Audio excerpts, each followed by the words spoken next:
जो गुरु प्रसाद शुक्ल नाम के पंडित जी थे, उनको देखा कि शास्त्रार्थ में तो पंडित जी हार गए, तो फिर भी वो अपने दुरभिसंधि से बाज नहीं आए। वो गए एक अखबार वाले के पास, और उस अखबार का नाम था शोलाए तूर, और उसके संपादक को कहा छाप दो कि शास्त्रार्थ हुआ, दयानंद सरस्वती हार गए, हलधर ओझा जीत गए।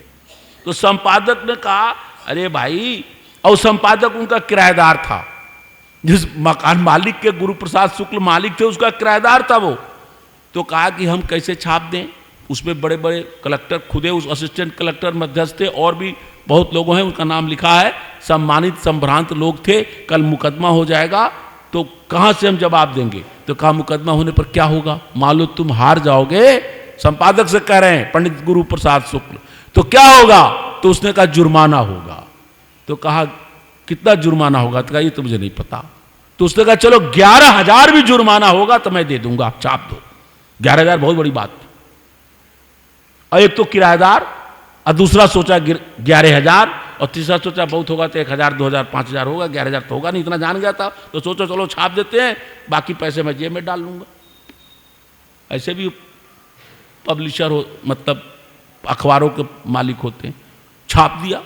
अब छाप दिया तो जो स्वामी जी के शिव सहाय नाम के पंडित जी थे, वो 16 तूर का अंक लेकर स्वामी दयानंद के पास पहुंचे और कहा कि नालिश कर दिया जाए कोर्ट में। स्वामी ने कहा इसका मेरा कोई प्रयोजन नहीं, नालिश वलिश करने की कोई जरूरत नहीं है, शास्त्रार्थ हुआ, जिन लोगों ने देखा सुना खत्म। तो नहीं स्वामी जी, बहुत लोगों में गलत संदेश जाएगा, आपको क्या कहना है। तो स्वामी ने कहा हमें कुछ नहीं कहना, तुम लोग जो चाहो करो, लेकिन मैं गवाही दे वहाँ कचहरी में नहीं जाऊँगा, इस बात को लेकर के हमें कचहरी नहीं जानी, तुम लोग चाहे जो करो। तो किसी के समझ में आया कि चलो सबसे अच्छा होता है कि W.V. थेन से ही मिल लिया जाए।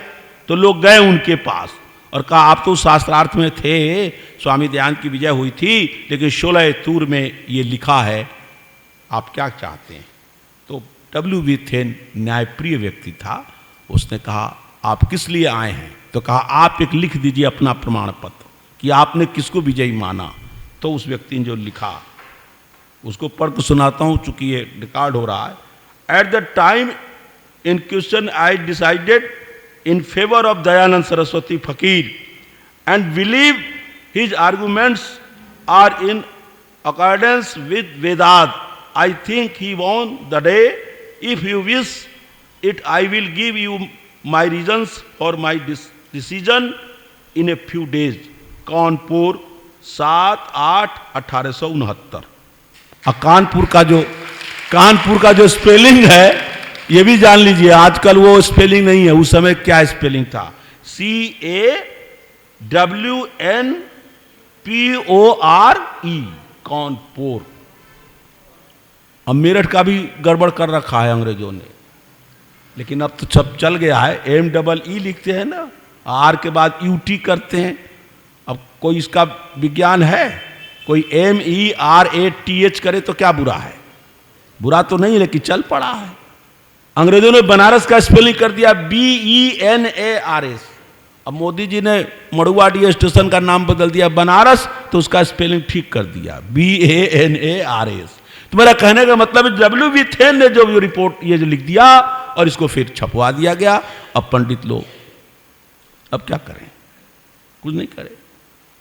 स्वामी जी को समझ में आया वहां पर कि ये पंडित मानेंगे नहीं, फिर कहीं न ले आएंगे व्यवस्था, कहां से, काशी से।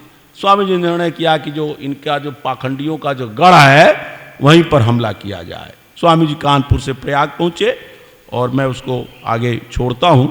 और कानपुर से प्रयाग के बाद स्वामी जी उधर से गंगा जी होते हुए उस किनारे किनारे रामनगर पहुंचे। जो बनारस गए होंगे उनको मालूम होगा कि गंगा के इस किनारे बनारस है और उस किनारे रामनगर। रामनगर नाम है, वो राजा का महल है वहाँ, और कुछ नहीं है, राजा काशी नरेश का महल है।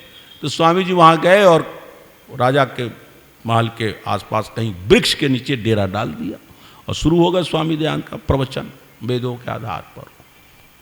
तो जाकर किसी ने कहा राजा से कि ये तो बहुत बड़ा बवाल हो गया है, तो एक सन्यासी है इतना लंबा चौड़ा, संस्कृत बोलता है, तेज चेहरे से तेज झरता है, और ये अद्भुत बात हो रही, वेदों का प्रवचन दे रहा है, मूर्ति पूजा खंडन कर रहा है। तो राजा कुछ सूझा नहीं। राजा ने एक विश्वसनीय आदमी को बुलाया और कहा ऐसा करो, सन्यासी जी हैं, महात्मा है, पूजा के योग्य हैं, एक बात करो, जाओ उनसे मिलकर अकेले में कहो कि 100 रुपये महीना दूंगा, 100 रुपये महीना बाद देता हूं, चाहे यहां रहे चाहे जहां रहे, जब तक जिएंगे। 100 रुपया बहुत बड़ी बात थी। 100 रुपया किसी का तो सवाल है नहीं। 100 रुपया आज के 1 लाख के बराबर है। 1869 की बात बोल रहा हूं। 100 रुपया महीना दूंगा, कह दो मूर्ति पूजा खंडन न करे, बाकी जो प्रवचन करे, और हमसे वचन दे दो, राजा ने कहा है, और जहां रहेंगे 100 रुपया महीना पहुंच जाएंगे। स्वामी दयानंद किस धातु के बने हुए थे उसको पता ही नहीं था। स्वामी जी ने सुना तो कहा कि एक बात जान लो, मैं परमेश्वर का आदेश का पालन करूंगा कि इस राजा का आदेश का पालन करूंगा। परमेश्वर कहता है कि सन्यासी को सत्य धर्म का प्रचार करना चाहिए, वेद का प्रचार करना चाहिए, मैं ये बात नहीं मान सकता। राजा साहब को जाकर कहो कि पंडितों को खड़ा करें, मेरे सामने शास्त्रार्थ कराएं। काशी नरेश हैं तो शास्त्रार्थ कराएं। पंडितों को जीविका दे रखी है, काशी नरेश के आश्रय से 50 पंडित पलते हैं। स्वामी जी ने कहा इसलिए काशी के नरेश को चाहिए कि इन पंडितों को शास्त्रार्थ कराएं, धर्म का निर्णय करें। काशी के राजा ने जाकर लोगों ने कह दिया। अब पंडित लोगों में तो ऐसे ही हलचल मची हुई थी। कुछ पंडित लोग तो अपना छिपा करके जाने न पावे कि कौन है, जाके रात में मिलते थे, उनका बल पता करते थे कि इनका शास्त्र का बल कितना है। अब पंडित बड़े चक्कर पड़े, जाते थे तो व्याकरण में उलझाना चाहते थे, और व्याकरण में तो स्वामी दयानंद शीर्षस्थ थे। अब पंडितों को सूझ ही नहीं रहा था। तो राजा ने एक दिन अपने राज प्रासाद में पंडितों को बुलाया और कहा कि आप जो हैं उनसे शास्त्रार्थ करिए। तो पंडितों ने जानते क्या कहा? पंडितों ने कहा नहीं नहीं, पता लगा लिया है, कोई खास नहीं है, वो एजेंट है, गुप्तचर है अंग्रेजों का, ईसाई धर्म के प्रचार के लिए षड्यंत्र कर रहा है, मूर्ति पूजा खंडन कर रहा है, एजेंट है। और हमें तो लगता है महाराज वो नास्तिक है और थोड़ा बहुत व्याकरण जानता और कुछ नहीं जानता। तो राजा ने कहा ये तुम्हारे कहने से नहीं होगा, वहां सिद्ध करो वो एजेंट है और शास्त्र में पराजित करो। एजेंट हो चाहे जो हो, यदि शास्त्र मूर्ति पूजा की आज्ञा देता है तो शास्त्रार्थ करो। और पंडित लोग चक्कर में पड़े, फिर कहते हैं कि आप समझते नहीं है महाराज, वो केवल वेद का प्रमाण मांगता है। तो कहा तुम वेद से शून्य हो? तो कहा वेद हम लोग शून्य तो नहीं है, लेकिन फिर भी कुछ समय देना पड़ेगा आपको, 10-15 दिन दीजिए, हम लोग तैयारी करें। राजा ने कहा ये बात ठीक है, तैयारी करो। पंडित लोग तैयारी करने लगे। एक सन्यासी रहते थे, उनका नाम था निरंजनानंद। वो वृद्ध सन्यासी थे, राजा उनको बड़ा आदर करते थे। उनके पास राजा रात में एक दिन पहुंचे और कहा स्वामी जी महाराज ये बताइए, ये दयानंद सरस्वती आए हैं, कह रहे हैं वेदों में मूर्ति पूजा का विधान नहीं है, आपका क्या कहना है? तो उसने कहा, साधु ने, विधान तो नहीं है, बात सही कहता है, तो क्यों ये हो रहा है? तो कहा, उन्होंने कहा चलिए आइए, परंपरा है, लौकिक रीति है, आप करते चले जाइए, कोई ऐसी बात नहीं है, लेकिन विधान तो नहीं है, बात तो उसकी सही है। अब राजा और घबराए, अरे हमारा गुरु सन्यासी कह रहा है कि विधान नहीं है। तब राजा ने सारे पंडितों को चमर, वस्त्र, कपड़ा, तेल सब दे रहे हैं, तैयारी करो जैसे तैसे। फिर जब हल्ला हो गया कि शास्त्रार्थ होगा, तो कलेक्टर, वो कलेक्टर नहीं, वो तो अलग वाला था, ये अंग्रेज कलेक्टर ये भी है, तो भाई धर्म की जिज्ञासा उसको भी, तो उसने कहा, राजा से कहलवाया कि महाराज उस शास्त्रार्थ में हम भी रहेंगे। अब राजा के दिमाग में पहले से बैठ गया कि हमारे गुरुजी कह दिए वेद में तो है नहीं, लेकिन शास्त्रार्थ करके किसी प्रकार जीतना है, और कलेक्टर आ गया तो कैसे हमारी चलेगी नहीं। अंग्रेजों के कलेक्टर के सामने राजा हो जा क्या होते हैं। तो राजा ने दिमाग लगाया कि कलेक्टर केवल संडे को आ सकता है, कर्तव्य परायण होता है, छुट्टी नहीं लेगा। तो राजा ने जानबूझकर मंगलवार का दिन तय किया और कहा कि आप कलेक्टर साहब आने की जरूरत नहीं है, मंगलवार को मुझे अवकाश है, मैं मंगलवार। तो उन्होंने सिपाही कह दिया व्यवस्था करो, कलेक्टर नहीं गया। ये पहले से दुरभिसंधि हो गई। कार्तिक सुदी द्वादशी मंगलवार, कार्तिक सुदी द्वादशी मंगलवार 1926 विक्रम संवत, और अंग्रेजी तारीख से 16 नवंबर 1869 ईस्वी। 1869 बोलो बच्चों, तुम लोगों का भी कुछ भागीदारी हो जाए। 1869 में किसका जन्म हुआ था? बोलो, अब आप क्यों बता रही है? गांधी जी का जन्म हुआ था। और जानते हो उस समय गांधी जी कितने दिन के थे? 1 महीना 14 दिन के रहे होंगे गोदी में अपने माता जी के, जब स्वामी दयानंद काशी को ललकार रहे थे। ये बच्चों जान रखो, हुआ शास्त्रार्थ। हम आए लोग, मंगलवार दिन तय हो गया। स्वामी जी का एक शिष्य था, उसका नाम बलदेव था। बलदेव गिरी बड़ा पहलवान था, मजबूत शिष्य था। वो देखा आबो हवा, काशी का वातावरण देख रहा है, चारों ओर वातावरण में उत्तेजना है, गुस्से में लोग उबल रहे हैं, क्रोध में दांते किटकिटा रहे हैं। यानी काशी शंकर की नगरी, त्रिलोक। लोग कहते हैं कि सारी दुनिया तो कछुए के पीठ पर है, कछुए के पीठ पर मानते हैं पौराणिक, लेकिन काशी शंकर जी के त्रिशूल पर है। 3 लोक से न्यारी काशी, और इसकी इज्जत दांव पर लग गई है। किसी प्रकार दयानंद को पराजित करना, इसकी सारे मंसूबे बांधे जा रहे हैं।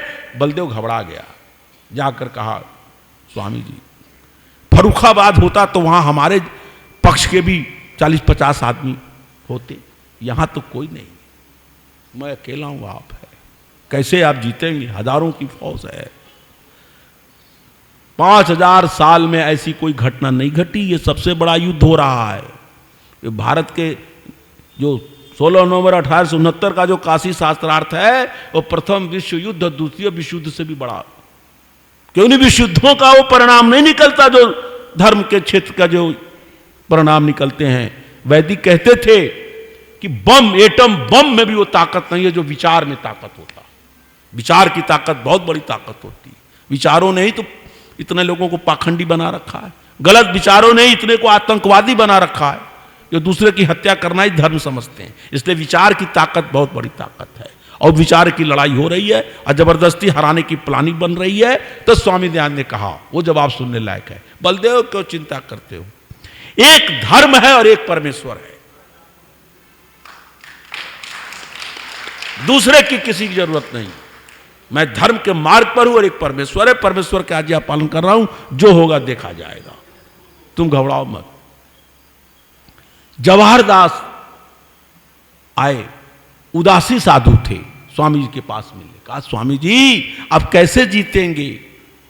एक पंडित नहीं है, सैकड़ों पंडित है, कोई न्याय में है, कोई वैशेषिक में है, कोई सांख्य में है, कोई योग में, कोई मीमांसा में, पंच द्राविड़ है, वेद का गौड़ी है, कितने पंडित हैं, किस किस को जीतेंगे? स्वामी दयानंद ने कहा क्यों घबराते हो? मुझे पता लग गया है, जो रात में आकर पंडित लोग हमसे मिलते हैं छिप करके, और उनके विद्यार्थी भी मिलते हैं, मुझे पता लग गया है कि कोई नहीं है टक्कर में। ये सब दुख नहीं कहा दयानंद ने, लेकिन ये लोग कहते हैं कोई नहीं है टक्कर। स्वामी जी कोई नहीं है, बाल शास्त्री है, महाराष्ट्रियन पंडित बाल शास्त्री, जो कुछ थोड़ी देर तक मेरे सामने टिक पाएगा, बाकी सब वेद विद्या से शून्य है। स्वामी दयानंद का कॉन्फिडेंस जबरदस्त है। और फिर काशी शास्त्रार्थ का आयोजन होता है, लोग आते हैं। काशी गुंडों का भी नगर है, जान लीजिएगा। राण साण सीरी सन्यासी, इसे बचे तो सेवय काशी। एक से गुंडा बदमाश लफंगे वहां बसते हैं, और धर्म स्थलों पर ज्यादा बसते हैं। 40,000 की भीड़ हुई। संवाददाताओं ने लिखा है जो सबसे कम आंका उसने 10,000 कहा, और जो सबसे ज्यादा आंका उसने 60,000 कहा। पंडित लेखराम लिखते हैं कि 60,000 अतिशयोक्ति भी हो तो 10,000 तो निनोक्ति है, 25-30 हजार से कम मनुष्य न रहे होंगे। ये पंडित लेखराम के शब्द। काशी नरेश बैठे, उनके भाई बैठे, युवराज बैठे, भारतेंदु हरिश्चंद्र उस समय 19 साल के थे, वो भी बैठे। 13 साल का अंबिका दत्त व्यास बैठा, जो बहुत बड़ा सांस आगे चलकर बड़ा भारी पंडित हुआ। शिवराज विजय उसके लिखे हुए ग्रंथ पढ़ाए जाते हैं। शिवराज विजय, उसका बाप बैठा पंडित दुर्गादत्त पांडे, विशुद्धानंद आए, बाल शास्त्री आए, शिव सहाय आए,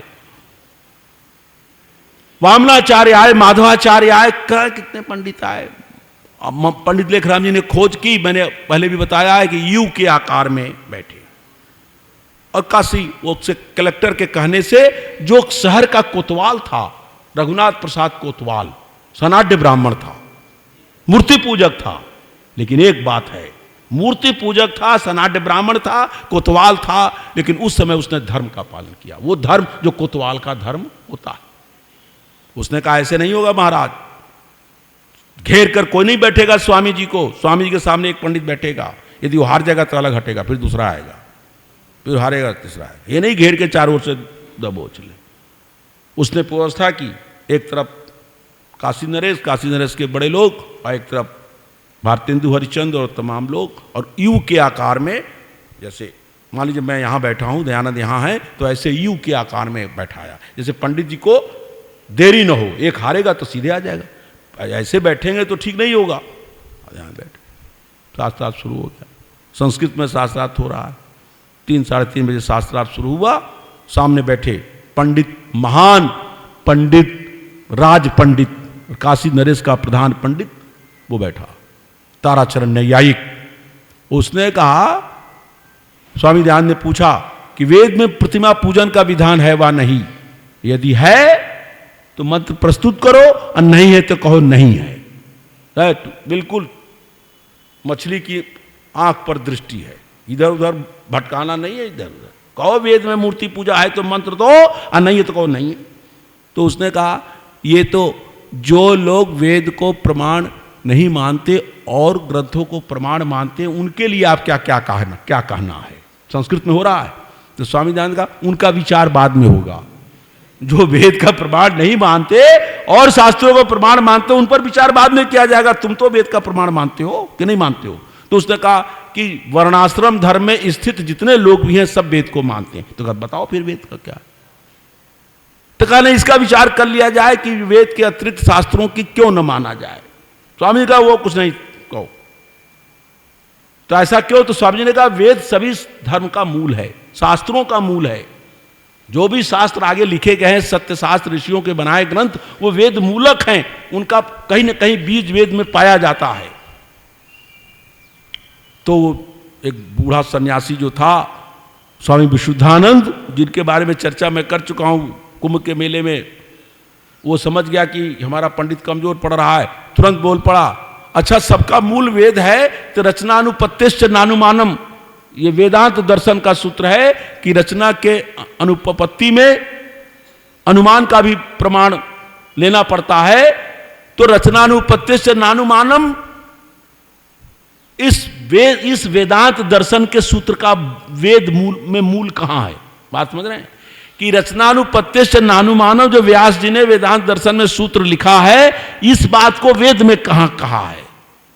स्वामी का इसका क्या मतलब इस प्रयोजन से। तो कहा नहीं है, तो तुम्हें आता है तो बताओ ये बात वेद में कहां कही है, ये तो विस्तार है व्यास के ब्रह्मसूत्र में, इसका मूल वेद में कहां है। तो स्वामी जी ने कहा इसका विचार तो तब हो जब संपूर्ण वेद संहिता को विचार किया जाए और विचार करके देखा जाए कि इस सूत्र का वेद के किस मंत्र में मूल है। ये तो सारी संहिता वेद को पारायण करके इस पर बताया जा सकता है। तो कहा तुम्हें जब सारा वेद मंत्र कंठ नहीं है तो क्या करने यहाँ आए हो काशी में। तो स्वामी ने पूछा कि आपको सब कंठ है। तो कहा हमें सब कंठस्थ है। तो कहा धर्म का लक्षण बताइए। तो कहा वेद प्रतिपाद्य प्रयोजनवत अर्थो धर्म इति, संस्कृत बोला। स्वामी कहा ये तुम्हारी संस्कृत है, तुमने कहा मूल, तू वेद का बता मंत्र जिसमें धर्म का लक्षण किया, या वेदोक्त वेद प्रतिपादित शास्त्रों का लक्षण बता। अब वो बता ही नहीं पाया। तब बाल शास्त्री ने कहा अहम सर्वधर्म शास्त्रम पठितवान, मैंने सारा धर्म शास्त्र पढ़ा है, क्योंकि वो धर्मशास्त्र का प्रोफेसर था संस्कृत कॉलेज में। तो स्वामी जी ने कहा तुम अधर्म से लक्षणम बद, तुम अधर्म का लक्षण बोलो। अब सिट्टी पिट्टी गुम हो रही है पंडितों की। इस प्रकार शास्त्र चलता रहा। एक ने कहा अच्छा बताइए वेद में प्रतिमा शब्द है कि नहीं। वेदेषु प्रतिमा शब्द अस्ति न वा, वेद में प्रतिमा शब्द है कि नहीं है। तो लेखराम टिप्पणी करते हैं अरे बेवकूफ, प्रतिमा शब्द हो जाने से क्या होता है। मैंने लेखराम की टिप्पणी है। तो स्वामी जी ने कहा प्रतिमा शब्द तो है, लेकिन वहां पर उसका बाट तौल आदि के अर्थों में प्रयोग है। लिखा गया है कि जो व्यापारी लोग जो बाट बनाते हैं जिसे तौला जाता है ना, सामान तौलते हैं ना, उस तौलने के अर्थ में प्रतिमा शब्द का प्रयोग है। वो मूर्ति से उसका कोई मतलब नहीं है। तो उन्होंने कहा ये तो लिखा है देवता की प्रतिमाएं हंसती हैं, रोती हैं, गाती हैं, तो कहाँ लिखा है? ये तो स्वर्गलोक के लिए लिखा है। तुम तो मर्त्यलोक में हो, स्वर्गलोक में हंसती हैं, रोती हैं कि क्या करते हैं? छोड़ो, मर्त्यलोक का प्रमाण बता कहाँ है? तो एक ने कहा पुराणों में लिखा है मूर्ति पूजा करे, पुराण प्रमाण है। तो स्वामी ने कहा पुराण ग्रंथ विशेष के रूप में कहीं नहीं, कहीं है विशेषण है। छांदोग्य उपनिषद का प्रमाण दिया गया कि यहां कहा गया है कि पुराण विशेष का मतलब होता है ग्रंथ। तो पंडित लोग कहना चाहते थे पुराण ग्रंथ के रूप में चर्चा है, और स्वामी जी ने कहा पुराण जहां भी आया है उपनिषदों में या वेदों में, वहां विशेषण है। विशेषण का मतलब पुराना। जैसे नया होना कहना होता तो क्या कहते हैं? नवीन, नूतन। अब पुराना कहना होगा तो क्या कहेंगे? पुरातन या पुराण। तो स्वामी जी ने कहा कि उपनिषदों में या जहां कहीं वेदों में पुराण शब्द आता है वो विशेषण के अर्थ में है, ग्रंथ के रूप में, विशेष के रूप में नहीं। तो उन्होंने एक श्लोक पढ़ा किसी ने, इसमें लिखा है ब्राह्मणानी इतिहासा पुराणानी। तो स्वामी जी ने कहा कि यहां इतिहास का विशेषण है पुराण। तो एक ने कहा क्या इतिहास नया भी होता है? तो स्वामी जी ने कहा कि उसका व्यावर्तक है कि नया न ग्रहण कर ले, इसलिए पुराण सबका 4 घंटा शास्त्रार्थ है। तो चल रहा है शास्त्रार्थ। अंत में देखा कि बात बन नहीं रही है, तो एक आदमी आया, हस्तलिखित पत्रे 2 पेज उनके सामने पटक दिए और कहा इसमें लिखा कि यजमान जो है 10वें दिन, कि किसी के मर जाने के बाद 10वें दिन जो है पुराण को सुने। तो पुराण को सुने तो पुराण विशेषण नहीं हो सकता, यहां पुराण ग्रंथ होगा, तभी तो पुराण ग्रंथ को कोई पंडित पढ़ेगा और सुनेंगे। तो स्वामी जी ने कहा ये कहां लिखा था? वेद के पन्ने हैं, लो पढ़ो। तो स्वामी जी ने पन्ने दे दिए उनको, विशुद्धानंद को, कि आप पढ़िए। तो विशुद्धानंद तो पहले से चालू आदमी था, उसने कहा हम पढ़ने लगेंगे, क्या कहेंगे क्या नहीं कहेंगे। उसने कहा मैं बिना चश्मा के पढ़ नहीं सकता, चश्मा लाया नहीं हूं, आपे पढ़ो। और स्वामी जी को चश्मे की जरूरत थी ही नहीं, और स्वामी जी पढ़ने लगे। शाम को 7 बज गया, नवंबर का महीना, कार्तिक महीना, शाम को 7 बजे अदल का छाने लगा। लालटेन थी, कोई लाइट तो थी नहीं। और एक ने तो लिखा है कि लालटेन जब बगल से लाई गई तो किसी ने उसकी बत्ती नीचे कर दी। लिखा है एक पंडित ने, भालूचरण आरसे ने। अब स्वामी जी उस पत्रे को लेकर विचार कर रहे, आगे पीछे देख रहे, तब तक विशुद्धानंद सोचा बस यही गोल्डन टाइम है, अब इसी समय खड़े हो जाओ, कह दो कि हो गया जो होना था। अब विशुद्धानंद इशारा किए, पंडित खड़े हो जाओ, खड़े हो। अब खड़े होने लगे तो स्वामी दयानंद ने उसका हाथ पकड़ा, बैठिए, बिना शास्त्र का पूरा तरह विचार किए हुए जाना ठीक नहीं है। कहा नहीं, अब होना था जो हो गया। अब विशुद्धानंद खड़े हो गए और लोग खड़े हो गए, हर हर महादेव सरा। और राजा ने गड़बड़ कर दी, राजा ने ताली पीट दी। राजा ने क्या कर दिया? ताली बजा दी। तो रघुनाथ प्रसाद कोतवाल ने कहा महाराज ये गलत काम हुआ, आपको ताली नहीं बजाना चाहिए था, सभा के नियम के विरुद्ध है। तब कान में कह रहा है राजा, अरे तुम भी सनातनी, मैं भी सनातनी, तुम भी मूर्ति पूजक, मैं भी मूर्ति पूजक, जैसे तैसे यथा तथा करके हराना है, क्या बवाल करेगा? ये कुछ नहीं, आपने गलत काम किया। लेकिन राजा उठ खड़े हुए, पंडित उठ खड़े हुए, कोलाहल मच गया। अब जो लोग गुंडे आए थे, अब किसी के हाथ में जूता, किसी के चप्पल, किसी के पत्थर, किसी के रोड़े, किसी के गोबर, किसी के धूल मक्कड़ लगे फेंकने। उस समय रघुनाथ प्रसाद कोतवाल ने अपना पुलिस धर्म का पालन किया। पुलिस जो भी उसके पास थी उसको घेरा बनाया पुलिस से, स्वामी जी को अंदर लिया। भाई इसे ऐसे परिस्थिति में प्रेजेंट्स माइंड की परीक्षा होती है। घेरा बना लिया पुलिस का, और कुछ पुलिस को कहा मारो डंडे। आधे पुलिस घेरा बनाकर स्वामी जी को घेरे में लिए और आधे पुलिस वाले डंडे बरसा रहे हैं, लेकिन 40,000 की भीड़ में है गोबर पत्थर कंकर फेंके जा रहे हैं। पत्रकार बहुत बैठे थे, सारा दृश्य देख रहे थे। स्वामी दयानंद के प्राण की रक्षा कर ली।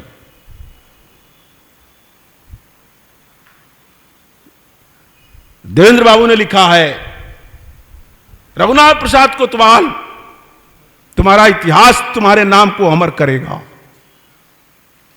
सत्य धर्म के जिज्ञासा के लिए जो शास्त्रार्थ हो रहा था, तुम मूर्ति पूजक थे, तुम सनातनी थे, लेकिन तुमने अपने धर्म की रक्षा की, दयानंद की प्राण बचाए। यदि उस दिन रघुनाथ प्रसाद कोतवाल अपने धर्म से च्युत हो जाता तो स्वामी दयानंद के 30-40 हजार भीड़ में कौन बचा सकता था? उनको अपने प्राणों की आहुति देनी पड़ती। रघुनाथ प्रसाद कोतवाल को देवेंद्र बाबू ने इन शब्दों में याद किया है और भंवरलाल भारती ने भी इन शब्दों में याद किया है। बस अंतिम थोड़ा आज उसको समाप्त कर दूं। काशी शास्त्रार्थ को फिर कल नहीं ले जाना है या शाम को नहीं ले जाना। सुनिए पत्रकारों ने क्या लिखा। तत्वबोधिनी पत्रिका निकलती थी, ज्येष्ठ 1714 बंगाब्द में निकाला। वेद से प्रतिमा पूजन की व्यवस्था देकर कोई पंडित स्वामी दयानंद को पराजित नहीं कर सका। रुहेलखंड समाचार ने लिखा नवंबर 1869 में, काशी के पंडितों को दयानंद ने जीत लिया और काशी के पंडितों ने झूठी अपनी जय की धूम मचा दी। हिंदू पैट्रियट ने लिखा, पंडित लोग यद्यपि अपने ज्ञान शास्त्र का अति गर्व करते थे, परंतु उनकी बड़ी भारी हार हुई। क्रिश्चियन इंटेलिजेंसर ने लिखा, the pundits did not produce at the time nor have they produced since a single passage from the Vedas. Single passage from the Vedas, वेद का एक लाइन भी प्रतिमा पूजन के समर्थन में, that could dislodge the swami from his position. सारे भारत के अखबारों ने, क्या बंगला का, क्या हिंदी का, क्या उर्दू का, क्या अंग्रेजी का, सबने छाप दिया कि दयानंद का दिग्विजय हो गया।